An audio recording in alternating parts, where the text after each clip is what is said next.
Hello everyone, welcome back to our channel. So ఇంతకుముందు మనము మంచి మంచి టాపిక్స్ డిస్కస్ చేసినాం. అండ్ ఈ వీడియోలో నేను మీకు ఎక్సెల్ నుంచి మనం ఏఐ ద్వారా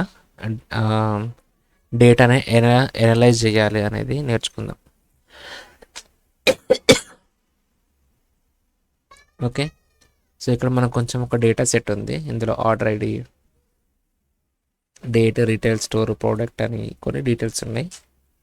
ఇందులో మనం లాస్ట్ వరకు వెళ్ళినట్లయితే మనకి 526 రోస్ ఉన్నాయి, 525 రోస్ ఉన్నాయి మొత్తం డేటా. ఇందులో ఒకసారి మనం చూసినట్టయితే చూడండి, రీటైల్ స్టోర్ కొన్ని ఉన్నాయి, ప్రొడక్ట్స్ కొన్ని ఉన్నాయి, ఎన్ని సోల్డ్ అయినాయి, వాటి రెవెన్యూ ఎంత, కాస్ట్ ఎంత, అట్లనే డేట్ ఏంటి, ఆర్డర్ ఐడి ఏంటి, ఇవన్నీ కూడా ఉన్నాయి. సో ఇవన్నీ మాన్యువల్గా మనం ఎనలైజ్ చేయాలంటే కొంచెం కష్టం. ఎవరైతే బిగినర్సో వాళ్ళకి కొంచెం కష్టం. అదే ఆల్రెడీ ఎక్సెల్ వచ్చిన వాళ్ళకైతే ఇది చాలా సింపుల్ టాస్క్, బట్ బిగినర్స్కి కష్టం. సో నేను ఇది ఆఫీస్ 365 యూజ్ చేస్తున్నా. ఇందులో మనం ఒక ఆప్షన్తోనే మన డేటా అనేది ఈజీగా అనలైజ్ చేయొచ్చు.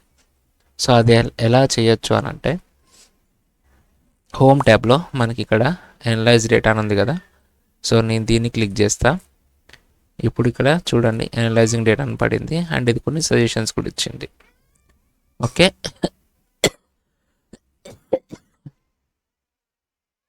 Okay.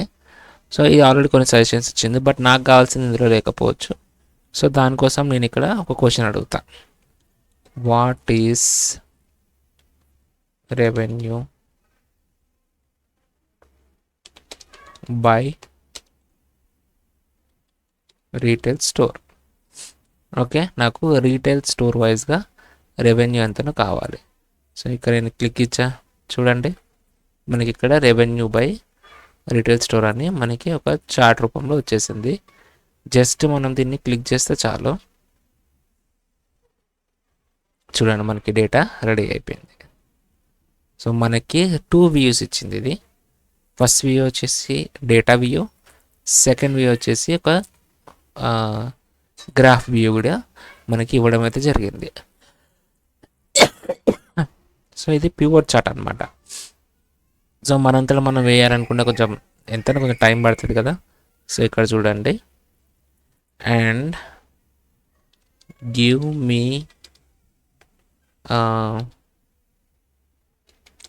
Trend of revenue. Okay, enter. So ఇక్కడ చూడండి, revenue has 6 outliners. So trend అనేది కూడా నాకు ఇక్కడ ఇచ్చేసింది. చూడండి,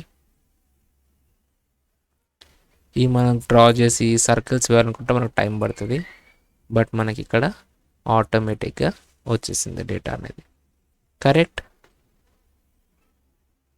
and next, top 5 units sold by product. Okay, చూడండి, ఇప్పుడు ఇక్కడ మనకి ఇంకొక పివోట్ అయితే వచ్చేసింది.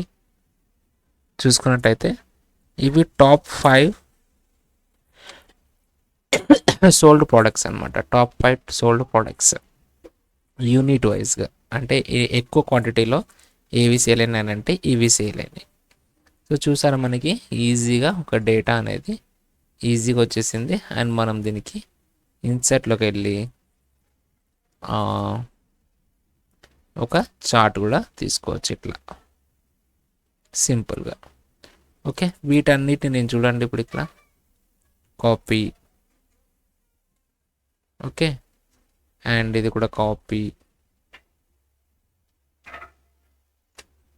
సో ఇక్కడ పేస్ట్ చేస్తాను నేను. ఓకే, నెక్స్ట్ వన్ కూడా కాపీ అండ్ ఇక్కడ పేస్ట్ చేస్తా. చూడండి, ఇప్పుడు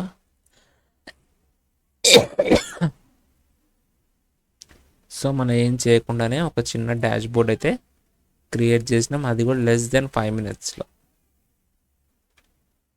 ఓకే, లెస్ దెన్ 5 మినిట్స్లో మనము ఒక డాష్ బోర్డ్ అయితే వేయడం జరిగింది. ఓకే, నేను బ్యాక్ కనుక వెళ్తే, సో నాకు ఒక product juice accounts of the majority of revenue. So ఇది కూడా నాకు ఒకటి ఇంకొక డాష్బోర్డ్ కింద వర్కౌట్ అవుతుంది. ఓకే, ఒక సింపుల్ డాష్బోర్డ్ అనేది నేను జస్ట్ వితిన్ 5 minutesలో క్రియేట్ చేయడం అయితే జరిగింది. దేని సహాయంతో? డేటా అనలైజ్ సహాయంతో. సో ఇట్లా మీరు డేటా అనేది అనలైజ్ చేసుకోవచ్చు. నేనే షీట్ని మీకు డిస్క్రిప్షన్లో ఇస్తా, మీరు కూడా డౌన్లోడ్ చేసుకొని ఏవైతే కీస్ నేను యూజ్ చేశానో, అంటే ఏమేమైతే నేను టైప్ చేశానో అవి కూడా మీరు టైప్ చేసి నేర్చుకోవచ్చు. ఓకే, సో వీడియో నచ్చిందని అనుకుంటున్నా. ఈ వీడియో కనుక మీకు నచ్చినట్లయితే లైక్ చేయండి, అట్లే మన ఛానల్ సబ్స్క్రైబ్ చేయండి.